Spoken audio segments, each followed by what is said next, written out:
ಮಧ್ಯಪ್ರಾಚ್ಯದಲ್ಲಿ ಹೊತ್ತಿ ಉರಿಯುತ್ತಿರೋ ಯುದ್ಧದ ಜ್ವಾಲೆ ದಿನದಿಂದ ದಿನಕ್ಕೆ ಹೆಚ್ಚಾಗ್ತಿದೆ. ಇದರಿಂದ ಎಲ್ಪಿಜಿ ಪೂರೈಕೆಯಲ್ಲಿ ವ್ಯತ್ಯಯವಾಗಿದ್ದು, ಇದರ ಜೊತೆಗೆ ಅಗತ್ಯವಿರುವ ದಿನನಿತ್ಯದ ಬಳಕೆ ವಸ್ತುಗಳ ಬೆಲೆಯೂ ಏರಿಕೆಯಾಗಿದೆ.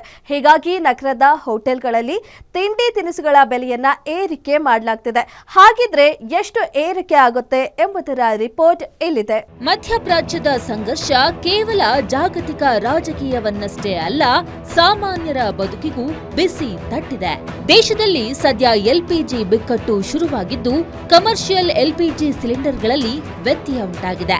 ಇದರ ಜೊತೆಗೆ ದಿನನಿತ್ಯದ ಬಳಕೆ ವಸ್ತುಗಳ ಬೆಲೆಯೂ ಏರಿಕೆಯಾಗಿದ್ದು, ಇದರಿಂದಾಗಿ ಹೋಟೆಲ್ನಲ್ಲಿರುವ ತಿಂಡಿ ತಿನಿಸುಗಳ ದರ ಹೆಚ್ಚಳ ಮಾಡಲು ಚಿಂತನೆ ನಡೆಸಲಾಗಿದೆ. ಹೀಗೆ ಸಮಸ್ಯೆ ಮುಂದುವರೆದ್ರೆ ಶೀಘ್ರದಲ್ಲೇ ತಿಂಡಿ ದರದಲ್ಲಿ 10% 15% ಏರಿಕೆಯಾಗುವ ಲಕ್ಷಣ ಕಾಣಿಸ್ತಿದೆ. ಇನ್ನು ಅದು ಜನರಿಗೆ ಅದರ ಮೇಲೆ ಪರಿಣಾಮ ಆಗಿ ಜಾಸ್ತಿ ಆಗಿದೆ. ಈ ಪರಿಣಾಮ ಎಲ್ಲಿ ತನಕ ಹೋಗಿದೆ ಕಂಡ್ರೆ ಪ್ರವಾಸೋದ್ಯಮದಲ್ಲಿ ಹೋಗಿದೆ. ಪ್ರವಾಸೋದ್ಯಮದಲ್ಲಿ ಇವತ್ತೇನಕ್ಕೆಂದರೆ ಒಂದು ಮಾರ್ಚ್ನಲ್ಲಿ ಸ್ವಲ್ಪ ಪ್ರವಾಸೋದ್ಯಮ ಕಡಿಮೆ ಇರ್ತದೆ.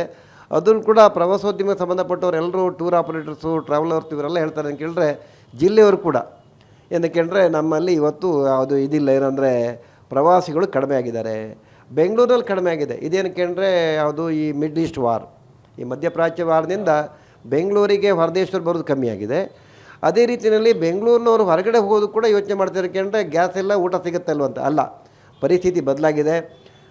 70% ಅಂತ ಹೇಳಿದ್ದಾರೆ.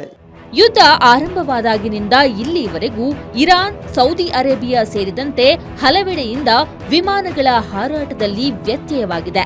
ಹೀಗಾಗಿ ಪ್ರವಾಸಿಗರ ಸಂಖ್ಯೆಯಲ್ಲಿ ನಿರೀಕ್ಷೆಗೂ ಮೀರಿ ಕುಸಿತವಾಗಿದೆ. ಇದರಿಂದ ರಾಜ್ಯಾದ್ಯಂತ ಪ್ರವಾಸೋದ್ಯಮವನ್ನೇ ನಂಬಿರೋರ ಬದುಕು ಮೂರಾ ಬಟ್ಟೆಯಾಗಿದ್ದು, 20% ಹೊಡೆತ ಕೊಟ್ಟಿದೆಯಂತೆ. ದರ ಪರ್ಸೆಂಟೇಜು ನಮ್ಮ ಸಂಘದಿಂದ ನಾವು ಇಷ್ಟೇ ಪರ್ಸೆಂಟ್ ಮಾಡಿ ಹಾಗೆ ಹೀಗೆ ಅಂತ ಏನು ಹೇಳಲ್ಲ. ಈ ಹೋಟೆಲ್ ಉದ್ಯಮದಲ್ಲಿ ಒಬ್ಬೊಬ್ರದ್ದು ಒಂದೊಂದು ಥರ ಲೆಕ್ಕಾಚಾರ ಇರುತ್ತೆ.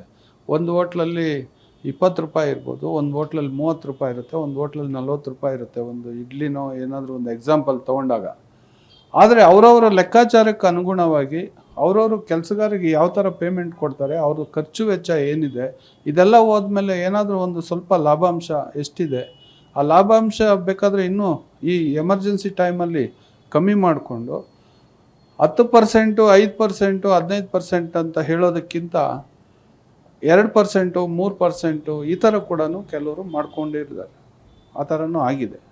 ಇನ್ನು ಬೆಂಗಳೂರಿನ ಲಕ್ಷಾಂತರ ಜನರು ತಮ್ಮ ವೇಗದ ಬದುಕಿನ ನಡುವೆ ಆಹಾರಕ್ಕಾಗಿ ಹೋಟೆಲ್ಗಳ ಮೇಲೆಯೇ ಅತಿ ಹೆಚ್ಚು ಅವಲಂಬಿತರಾಗಿದ್ದಾರೆ.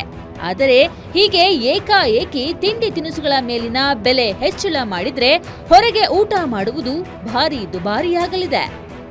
Ullas Kiruvase, guarantee news, Bengaluru.